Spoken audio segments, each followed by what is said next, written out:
Hello കൂട്ടുകാരെ, ഇന്ന് ഞാൻ ഉണ്ടാക്കാൻ പോകുന്നത് ചെറുപയർ തോരനാണ്. അതിനായിട്ട് 1/4 ഗ്ലാസ് ചെറുപയർ ഞാൻ തലേ ദിവസം വെള്ളത്തിലിട്ട് വെച്ചിട്ടുണ്ടായിരുന്നു. ഇനി വേണ്ട ഇൻഗ്രീഡിയൻസ് ഏതൊക്കെയാണെന്ന് നമുക്ക് നോക്കാം.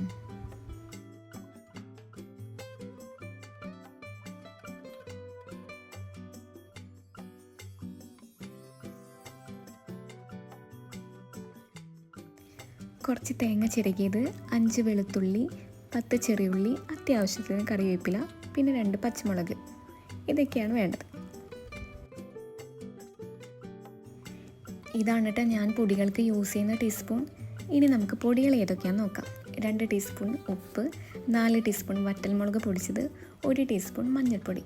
ഇതാണ് നമുക്ക് വേണ്ട പൊടികൾ.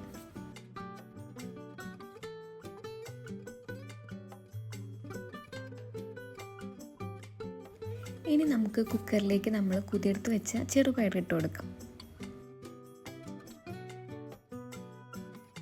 ഞാനിവിടെ 1 ഗ്ലാസ് വെള്ളമാണ് കേട്ടോ യൂസ് ചെയ്തത്. അതിനുശേഷം നമുക്ക് ആവശ്യമായി ഉപ്പിടണം. ഞാനിവിടെ 1/4 ടീസ്പൂൺ ഉപ്പാണ് ഇട്ടേക്കുന്നത്.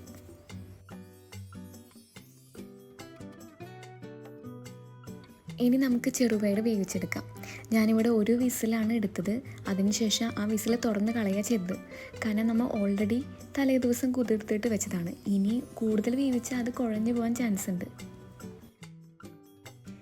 ഇനി നമുക്ക് പാൻ ചൂടാക്കി അതിലേക്ക് ആവശ്യമായി വെളിച്ചെണ്ണ ഒഴിച്ചു കൊടുക്കാം. വെളിച്ചെണ്ണ ചൂടായതിനു ശേഷം നമുക്ക് കറിവേപ്പില ഇട്ട് കൊടുക്കാം. അതിനുശേഷം നമുക്ക് വെളുത്തുള്ളി, ചെറുള്ളി, അതുപോലെ പച്ചമുളക്, ഇതൊക്കെ നമുക്ക് ഇട്ട് കൊടുക്കാം.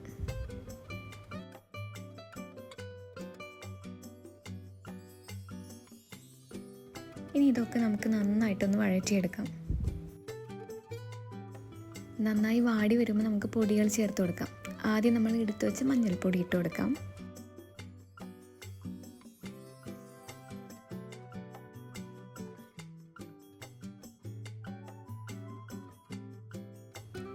അതിനുശേഷം നമുക്ക് വറ്റൽമുളക് പൊടിച്ചിട്ട് കൊടുക്കാം.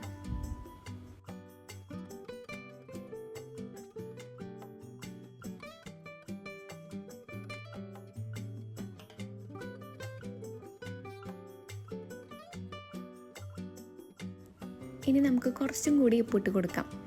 ഞാനിവിടെ 1/4 ടീസ്പൂൺ ഉപ്പാണ് യൂസ് ചെയ്തത്. ഓൾറെഡി ഞാൻ ചെറുപയർ വേവിച്ചപ്പോൾ ഉപ്പിട്ടിട്ടുണ്ടായിരുന്നു. അപ്പോൾ ഉപ്പ് കുറവ് തോന്നിക്കുകയാണെങ്കിൽ ഇപ്പോൾ നമുക്ക് ഇട്ടാൽ മതി. ഇനി നന്നായിട്ടൊന്ന് വഴറ്റിയെടുക്കാനുണ്ട്. ഒരു ബ്രൗൺ കളർ ആകുന്നത് വരെ വഴറ്റിയെടുത്താൽ മതി. പൊടികളൊക്കെ അത്യാവശ്യം നല്ല രീതിയിൽ മൂത്ത് വന്നിട്ടുണ്ട്. ഇനി നമുക്ക് തേങ്ങ ചിരകി വെച്ചത് ഇട്ട് കൊടുക്കാം.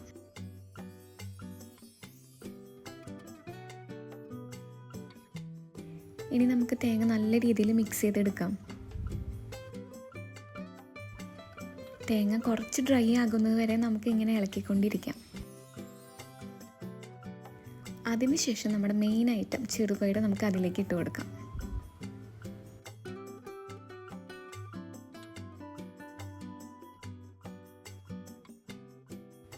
എന്നിട്ട് നന്നായിട്ടൊന്ന് മിക്സ് ചെയ്ത് കൊടുക്കണം.